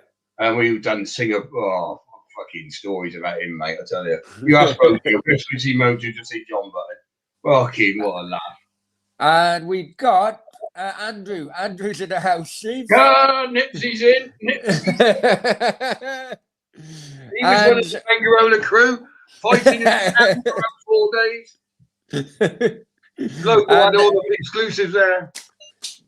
Sam says Mansell won IndyCar as well, didn't he? Yeah, I remember. First time, wasn't it? Yeah, first time. That was him. And I'll tell you what, it's a story there. I've gone off camera. I need a bite to eat. Bite to eat? Just a mouthful of Indian, that's all. Yeah, don't spit it on the screen. But he won the Formula One, obviously, with Williams eventually. And that would have been 1992. And then 93, we got the call. That's when we went to America. He said, the call came in, do you want to go and work in the States? So to do the IndyCar. But amazing. He had some balls to, you have to go on my Facebook, Sam, and look at the photos. But we went over and he had a big smash in Phoenix. And about fourth race in. First race, won the first race. I think the first race was Australia, actually, because then the first race was Australia, and then they went to America. Fucking hell. And in Phoenix, he rammed into the wall in practice, smashed all his back up, stitches everywhere. And the next race, he missed that race, so he wanted the points the next race. He should have never driven. He had more drugs in him than fucking Liam Gallagher. And he was spewing in his helmet. Oh, fucking disgusting it was, really. Because he just wanted the points. But in that season, we should have won the Indy 500. But we got a yellow flag about, I think it was 8 laps from the end, 10 laps from the end. And obviously, when they get a yellow flag, they all go into the parade and go again, you know. Yeah. And he missed a gear. He was leading the race and he missed a gear, dropped the third. I remember that. And didn't Alonso go? Alonso go into Indy 500 one time? Was it? He's done it. IndyCar. Three times. He's trying to. He's a top bloke. Right? There's the one on the tally comes across the stropper, but great bloke. But I worked with him, but he's back in Formula One now this season. He just got knocked off his push bike the other week, but he wants to do Formula One, which he's won. Le Mans he's won. I'm trying to think what the other ones were. Indy 500. There's 4 races. He's got all of them now, apart from the IndyCar. The first time he was having a good run, and the engine blew up. Nothing he could do about that. I think he would have won it on his first attempt. The second year, he didn't qualify because McLaren fucked it all up. And he missed it by a split second on final qualifying for the final place. See, Paul, and qualifying in the Indy goes on for a month. You know what I mean? And then last year, it was all right, but the car wasn't right. It'd be interesting to see if he'd do it one day. You're on about Le Mans. I remember I was driving in France. Well, my wing mirrors, I expect.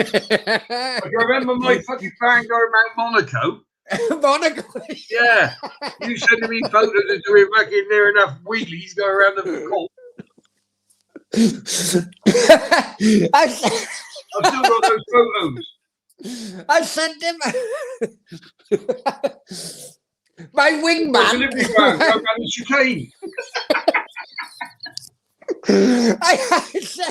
I said, right, you stay here, yeah, record this video now as I'm coming around the chicanes.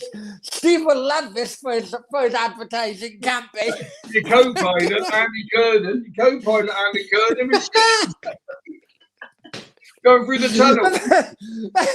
I hit the fucking chicane, the fucking van nearly ended up in the marina. I know, I've still got the video, mate. Oh, fucking hell. But I do actually think you did come back with the wing mirrors up. I'm just going to the bar. Oh, no worries. Oh, fucking hell, man. Just to see you can advertise. If you are watching Brewery, Fisher's Finger, Kentish Strong Ale, yeah, we can sell this product for you. 24/7 on Football with Brownie on a Friday night. Just send us a couple of crates and a couple of grand and we'll be away. Sam says Damon Hill won the championship seemed a bit overrated. I agree with that. Yeah, very much overrated, mate. Yeah. He was in the Williams. I just think it was a media kind of thing as well, Steve, at the time. It was all about, you know. He was a lovely bloke, don't get me wrong, smashing fella, and really is a really nice bloke. He come off the Parabolica, which I said he would when we were in Milan. And I tell you, that was the weekend of Princess Diana's funeral, if I remember. Oh, we went from a laughing moment to like, it's funny how you remember them things, isn't it? But he come off the Parabolica, but he didn't have the skill, mate. He couldn't handle but he had the right car. But I'm going to say something. When Phil Nerve joined the team, he saw the difference between 2 races, mate. You know, a proper race. I'm going to say something, right? I remember, right, guys. I must have been. I would have either gone clubbing or it would have been to an away game, which was fucking miles away the night before. I got funny feelings probably clubbing in my day, right? But I remember Sunday, you know what it's like, Sunday afternoon, fucking dying on a settee, you know, the missus puts Sunday lunch out and you're like, oh, do I have to? You know, and you're basically chewing fucking meat. You can't taste fuck all. You're like, "Ah." But anyway, so when I settled down then for the, I think it must have been about midday, maybe. I don't know. A midday UK time. Because it was Bahrain, wasn't it, Steve? But you don't know what I'm talking about. But basically, I was more or less on a come down and a hangover, right? And I'm watching the fucking TV, and all of a sudden, I'm seeing fucking Steve D getting interviewed by fucking BBC News, wasn't it? And I'm like, what the fuck? I'm like, fucking Sunday dinner went fucking all over the floor. I don't know what it was. That would be 2008, I think it was, when Lewis Hamilton won the title. In Brazil. It was Brazil. Ah, right, yeah. So if it was Brazil, that's right. If it was Brazil, it would have been about 5 p.m. our time then. That time would be your time, yeah. Brazil starts around 5-ish, yeah. But right. There's 2 interviews that weekend. There was one on the Formula One show, right? But the other one that was more funnier was the day. It was the day of qualifying, right? The qualifying had finished, and in Brazil they got these fantastic bars, right, outside the stadium, you know, outside the circuit. And they have all the dancers up, you know, Brazilians. And all the lads are like, come on, just get up there. Changing the civvies to get up there. Me and Dazza. I remember. I'll tell you a story about him in Singapore. Dazza was a very pretentious bloke. And fucking, we were going up, and you've got to be a bit careful in Brazil because you can get fucking kidnapped pretty quick. So we slipped off, got to get the gear out, fucking left the press boys and whatever, get on with their bit, and we were gone. We were up in the dancing bars, you know. And this fucking bloke come out of nowhere, out like this side garage, like the fucking doorway up. This machine come across. Oi, are you English? You went right. We go, oh fuck, we're gonna get fucking kidnapped. I said, what's on, mate? He said, he didn't, because we were out of uniform, so to speak. He said, you in for the race? So you just played it? I said, yeah, why? He said, I'm from the BBC, he said. You would do us an interview, he said. Well, yeah, on Lewis Hamilton. Right? And we weren't even fucking working for Lewis Hamilton. So, I can't fucking remember what we were doing then. Oh, come to me in a minute. Not Jensen Button. And so I said, yeah. All right, yeah, we're doing an interview. So he went back in the garage because they're having to hide the cameras in the garage because the Brazilians would follow them, basically. Right? And so he done an interview. So we played along. We were just fans, you know. We're going up the beer now. What do you think of Lewis Hamilton? He said, I said, he's an ambassador to the country, you know. And, you know, he's a credit to the country and all this fucking bollocks, basically. And that was that. And so we forgot all about it. But they didn't mention the BBC News or nothing. So, of course, we back to the hotel now, shower change, fucking out, you know. And I remember, I was dancing on a table in an Irish bar in this quite rough part of Brazil. In Sao Paulo, right. And my phone was just fucking constantly buzzing in my pocket. And of course, we were like 11 o'clock at night. We had to be in by 12, I think it was. But so it'd be about 11 o'clock at night, and it was like gone out on the 6 o'clock news, and then it went back out at the 9 o'clock news. It was fun. The next day, but the funny side of that story was the Formula One show. Then when I was done that, the long one you're on about, people were ringing me. Well, you fucking suppose you lying from the side, you know. Sticking to your team, you disloyal bastard. The moral of the story of that is Me, Dazza, and Stenty. So obviously he just won the world title. So we know there's going to be a big party in the Hilton Hotel. And he was going out with that bird at the time. The one who they reckon she had a willy when she was born. Can't remember her name. Big tall girl. Nicole. She got a funny name. Nicole Susan. Oh, Christ. Yeah, you can't say it. I can't say it. I can't say it either. But by at that time, I'd never met Dennis, his old man, Dennis Hamilton. Never met him before. Then. And so I said to Dad, come on, we blag our way into let's go down the Hilton and blag into the party, the after show party. I said, I want to see that pop star, you know. So we walk in. He said, how are we going to blag in? He said, we ain't got no pass. It's meant to be for their team only sort of thing, you know. So I said, oh, we're getting there. I said, you just hang around by, you know, some hotel, hang around by concierge and we're fucking suss it out. So I was hanging around by concierge.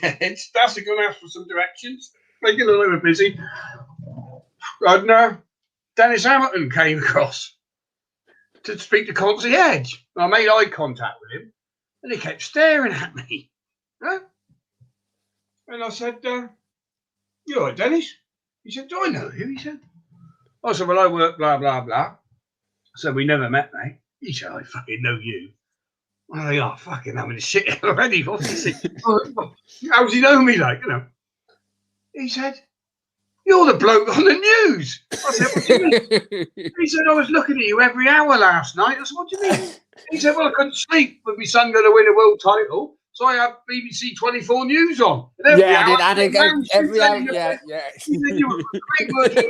I said, well, what are you doing here? He said, I said, you're not in this hotel. I said, no. I'm trying to blag in the fucking World Championship party, you know. I want to see that bird of your sons. And we got in there on the champagne. Brilliant. Right, let's go back into the chat. And Sam says Brownie likes an Indian in his boot. It's honestly, it's food only at the moment. And Steve D, do you have a job for me? It sounds fun working for you. Sam, I'm telling you now, it is not fun. It's anything bar fun, my friend. I tell you. All my lawyers. We'll rectify for the company. Apart from having ground. I think our friend Greg, who's never been one of the bullshit, he summed it up. Dodgy ex-councillor. Blah, blah, blah. So, Sam, you're more than welcome. As long as you drive a van and keep the wing mirrors on. Yeah. I've never been to Norway, Sam. Funny enough, I've never been to Norway. Been to Denmark, but I've never been to Norway. So let's start a Norway operation. I love the stories, guys. Thanks, Sam. It's just me and Steve, you know, sitting in a virtual pub, I suppose. We can't go to the pub, do we? Yeah, no, I know, but we need to get a background and we need to get like green screens of the same pub type of thing. Yeah, we want a pub and some spirits. And we should do this every Friday, get on the lash. Yeah. Steve likes the bishop finger as long as it's discreet. Yeah. Careful now, you might ruin our advertising contract. Like Katie Brewery. Tesco's are matching it with Aldi's at the minute, so get down and try some. And Finn said, hi, Brownie, hi, Finn, hope you're well. What's my Twitter name? Oh, hang on. Yeah, my Twitter is honest. Daya, what's your Twitter name? Is that Daya66? I can't say that, but yeah. It's whatever you said. And here's my Twitter. Finn is my Twitter going down the bottom then. It's basically take the E off the end and replace the E with a 1. That's fucking Twitter rules for you, unfortunately. Prediction for tomorrow, Reece is going for 1-0 Swansea. Steve, you said... Who do you support though, Reece? That's the question. Are you a Swansea fan or are you a Cardiff fan? I don't know, to be honest. I think. I'm trying to look at his photo. See a red shirt. I know. I see a red shirt. Could be it's our age. We're showing our age, yeah. Redbird. But I'm going for a draw anyway. And Steve, you going for a Cardiff win, do you? 1-0. Cardiff 1-0. 75th minute. Kiefer Moore, mate. Get your money on. 10% proceeds have to come to Football with Brownie and his old barmate. And remember where you heard it first. He's laughing at you comment bird with a willy. Yeah. There was something about her. There was some. She was born with a willy. They reckon that was the gossip at the time. Maybe this can confirm more, but that was the rumour around the garages. But that was, that was actually the first night I found out that saw Lewis Hamilton for being the wanker that he is actually. But the big party was all going on, and I suppose I can't blame him taking her to bed, but he must have banged it before, hadn't he? But he was only there in his own party for the World Championship. An hour, he slipped off with her. We weren't bothered, but it's not. You don't do that to the team who've made you world champion. No. That's not my book. Yeah. That's a bit weird. Steve Thomas comes back. Is that the only fan you got behind you, Steve? Is that the only fan you got the fan. Oh, right, yeah. When Brownie starts spraying his fucking bollocks.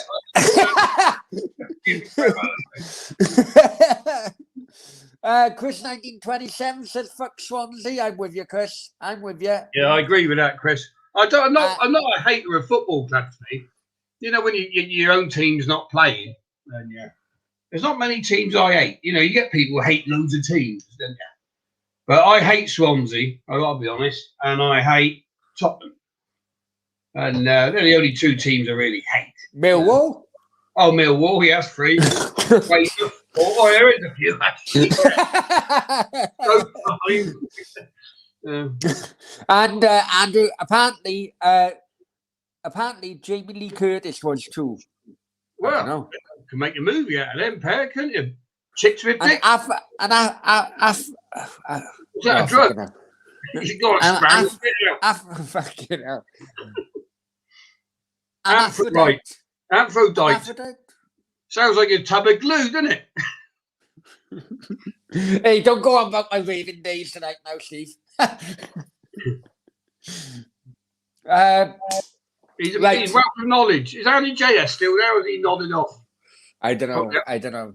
Right, listen, we're gonna have to knock it ahead now. It's hour 37. We did promise each other we'd be here for an hour, but that Iron Maiden bloody story went on for ages, man. Oh, let's keep going for a bit more. All right, one more question. Let's chuck this in. This is your Russian bird. So you're under the thumb now. I can tell you're under the thumb. No, I'm just concerned about my fucking safety and my fucking my items of clothing. The way it's going, if you're fucking cut up now soon. Right. Right. Okay. This is a story for you, and Steve may Sam may like this in the chat. Actually, is this right? Yeah, this is for me now, is it? Yeah. Is this right? Because I've never seen any proof of this, and I've heard rumors, but is this right that you met Beyonce before? I got fucking slaughtered for that. Right? But it is true. And what it was a day when the message boards used to be a laugh. And I'd just come back from Singapore. Yeah, Singapore. And for motor racing, right? Like you just said, the after circuits and the concerts and all the rest of it. Here's a funny story actually about Singapore, even after Singapore is on my bucket list. I even when I was great. Yeah, I'd love to go to Singapore. Anyway, I thought you wanted a short story. Oh, sorry. Running fucking bean. But it is great. Singapore's fantastic, actually. So anyway, my teammate was a bloke called. Where you gone now? was a I'm still bloke eating, called, and I'm still eating. Go on. all right. I am A bloke listening. I had a room with a lad called Dazza, right? And in Singapore, obviously, you sleep because they run the race in the night. So all day you sleep, you work all night, if you get me drift, right? So on the Friday night, we'd finished practice, and Dazza comes running over, and he says, Daya. We got to do it. I said, what's that? He said, get in the private box with Beyonce. Right? I said, right. I said, what you want about, Daz? I said, I'm not fucking bothered. He said, no, we got the chance. He said, but I get the tickets. Do you want one? I said, well, what do you mean where you getting a ticket from? He said, oh, concierge said they sort us out. I said, how much are they? He said, £1,000. I said, fucking grand? Right? What a... Yeah. But we get to meet Beyonce after a concert, right? I said, are you sure, Daz? Right? He said, yeah. Sorted. I bet it wasn't concierge, so he'd met this bloke who'd get him, right? So I said, no, I'll tell you what, I'll go with Pete. I said, we're going to have a bit of spider crab up on the river. We're going to have these lovely river boats all the way up through the town of Singapore, back up the hotel. Spider crab's the local dish. Fucking lovely stuff. Anyway, so I go with Pete and the boys and said, you go off and see your mate Beyonce. So I said, all right. He said, grand's a bit steep, no? He said, but these are VIP, these are blah, blah, blah. This bloke's got VIP. I said, all right, mate. I said, you got to do what you got to do, right? And that's a very pretentious bloke, right? So, for instance, if being attacked, I'll just give you an example of him. Right, you get a taxi, and get talking to a taxi driver in Bahrain or Singapore, whatever, and they say, have you got any kids there, mate? I said, yeah, 2 kids, boy and a girl,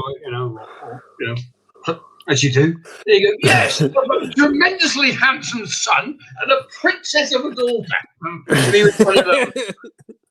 And it's like, we'd be in Raffles Bar, right, for instance, and his phone goes from someone else to Thomas to the bar. Thomas, another bottle of TK champagne, please. He'd be like that. Right? He'd always make an ass of himself, right? But he had to show, that's my very rich friend Simon from London on the phone to me. All right, Dazza. So he fucked that up because he asked for a fucking double cheeseburger with his clique. Anyway, so I'm lying in bed now because I went out, had me spider crab, couple of beers, get my head down ready for the race the next day, and or night, I should say. And he comes into the room like, oh, wait, all right, Dazza, how'd your night go then? Did you get to meet Beyonce? Oh, he said, it was a bit disappointing, really. He said, I got to meet Richard Branson. I said, fucking hell, you don't need to pay £1,000 to meet him. So he said, I said, well, did you meet Beyonce? Well, I saw her. I said, how far away was you?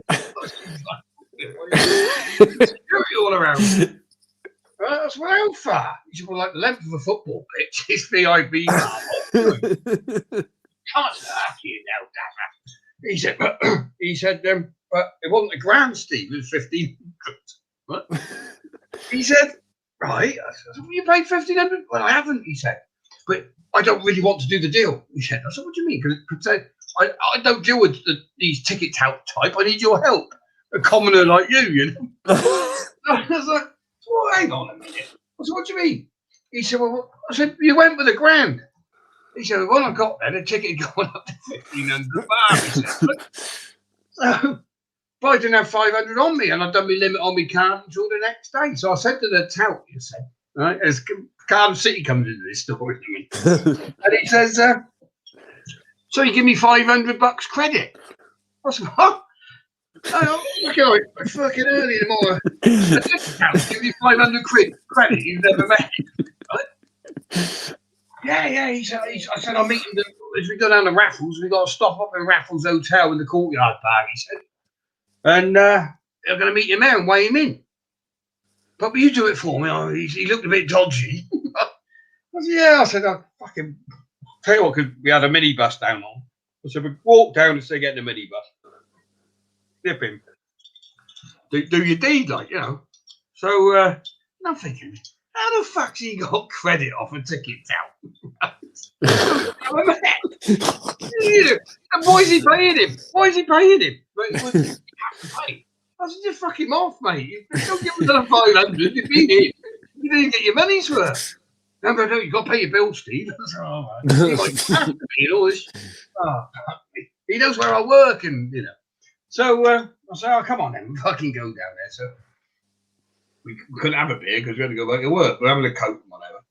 And fucking next thing, we're at the bar and we're waiting. We're talking to his mate Thomas, who was serving him champagne on the Friday with a cheeseburger. And he said, here he comes, here he comes, here he comes. I said, oh, and it was this like scrawny little scouser. So I said, all right, mate. I said, you know, for Daz, over your 500 quid. I'm like that. Yeah, hello, mate. So they were chatting away. He said, who do you think he's going to win the race? Blah, blah, blah. Fucking all small talk. And he's staring at me funny, right? And he said, I fucking know you. I said, well, we're on the telly now and again, you know what I mean? And probably for that, mate, or whatever. He said, no, I don't fucking know you. And he said, Tottenham Man City, Millennium Stadium, tickets. I went, hey? He said, you went and you sat behind a dugout for your mate, because your mate, the Tottenham fan, you wanted to treat him. I said, yeah, Billy the Badge, he said. Do you remember me? Billy Badge. He said, you asked Billy for the tickets. Billy got on the blower and I come along with the tickets. I said, fucking hell, your name's Mark, if I remember it. He said, yeah, your name's Steve, wasn't it? So with that, Daz is like, oh, fuck me, they know each other. He goes off for a piss, right? I think he's getting a bit nervous. So so I said, hey, Mark, I said, what's the score then? Fucking giving him 500 quid, can it?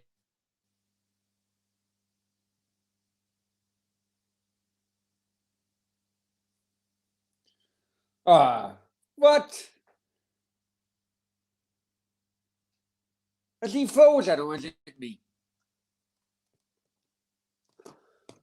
Guys in the chat, has he frozen or is it me?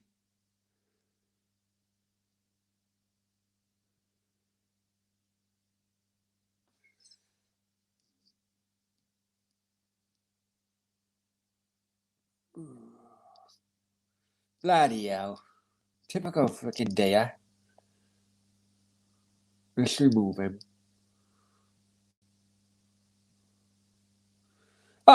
Just when it was done to the bloody ending, I bet his battery went or something. So we'll give him a few minutes anyway, guys. Yeah, I thought it was just when we get to the bloody end of it. It's typical of him, isn't it?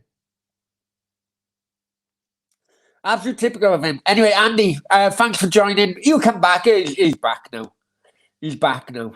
I lost my internet connection on me. I thought it may have been my Spanish connection, man. That was mine. So where were we? Yeah. So I says, what's it? I just put my fancy earphones in. Be easier. Right. Listen, we're going to have to hurry up because my battery is. I've got notification on my battery. There we go. So yeah. So he says. He said, your mate was that desperate to meet Beyonce. He said, be honest with you. He said, I haven't paid nothing. The tickets owed me nothing. I said, what do you mean? He said, well, what happened? He said, we had all the tickets flogged for the concert. We'd done that well. We were given 10 VIP area tickets for fuck all. But we were told to give them to close friends only from the concierge at your hotel, right? We weren't allowed to sell them, but we could take 10 friends. He said, but your mate was so desperate to get in there, he fucking offered me $1,000. Then he came, so I took that. I said, I'll take that. Then he came back and I told him the price had gone up a little bit and he offered me 1,500 nigger. Right? So I said, fucking idiot. What a fucking idiot. He said he was that desperate. So he said, don't let on I told you. I said, no problem, mate. I said, well, with that, coming back from the pisser, I looked to me right. And there's Beyonce coming across this courtyard with a security man. So I went over, fucking loud as fuck, you know. Beyonce, of course, I've got all my racing shirt and everything on now, so I look quite pucker, you know. Beyonce, I said, hey, she says, you know. I said, all right, quick selfie, right? Yeah, sure, right? I said, my mate paid 1,500 fucking quid to watch you last. Try to meet you last night. I've got you for nothing. So she's burst out laughing. She said, what are you on about? So I told her the brief story. The Daz is looking over. He's too shy to come over now. Right? So what happened was, so she's talking away, you know, blah blah blah. And I just said, all I said was quickly, I said, thank you, because my son George, he's got cystic, as you know, he's got cystic fibrosis. Yeah. And she's a big patron of the charity, especially back then. You know, I said, all I like to say, Beyonce, I said, I don't really know what music you sing. I said, I'm a heavy rock man myself, you know, but I'd like to thank you for the awareness and everything you do for the Cystic Fibrosis Trust. She said, why is that?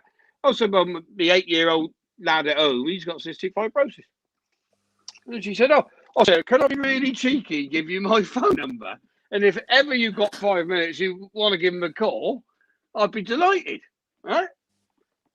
So I give her the number. I never expected fuck all, did I? You know. So, so we've got the race, blah, blah, blah, blah, blah, fly home, blah, blah, blah. 3 days later, it was on Mike Morris's board at the time. And you'd sit there every night, wouldn't you? When everybody knew everybody, we'd all be on the message board. So, anyway, a fucking phone went. What does he do?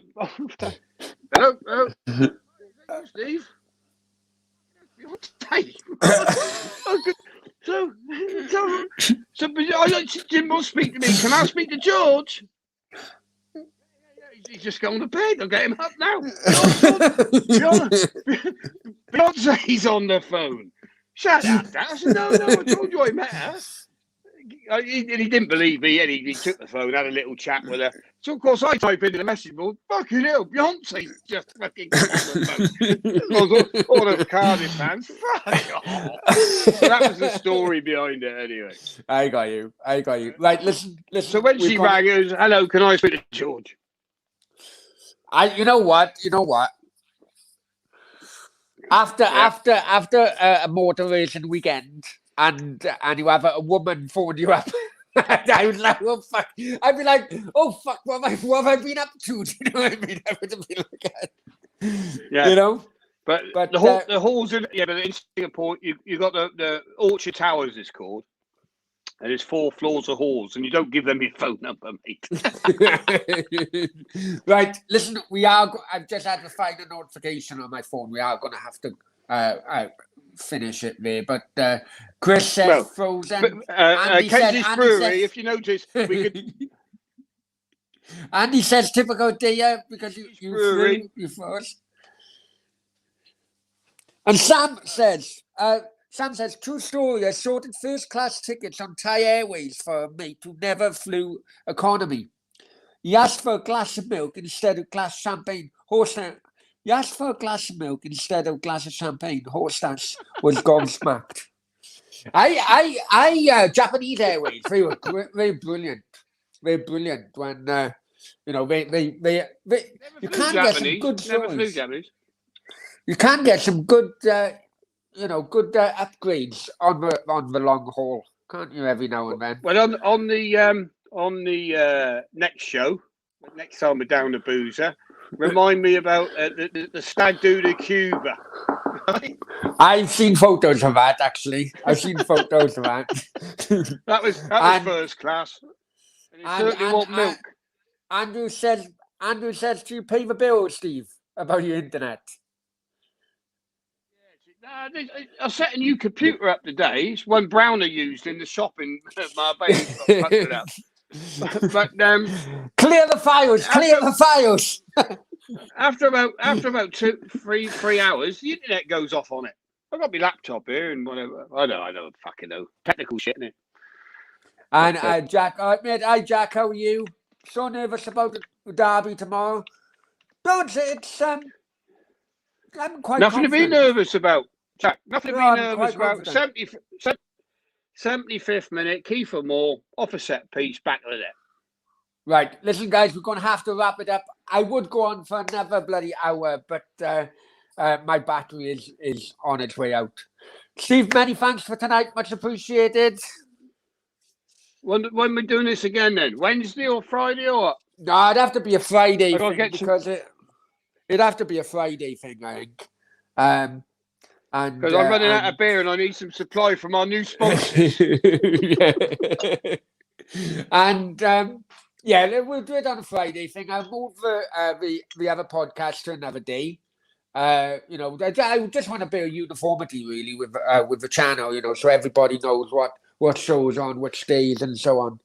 But listen, let's knock it on the head because I got a long day tomorrow.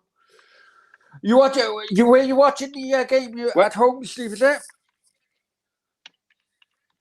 Yeah, I'm gonna watch it here. I'll get it on that Fire Stick. Andy JS sorted me out for your legal TV, which is very good. Andrew. Thank you very much.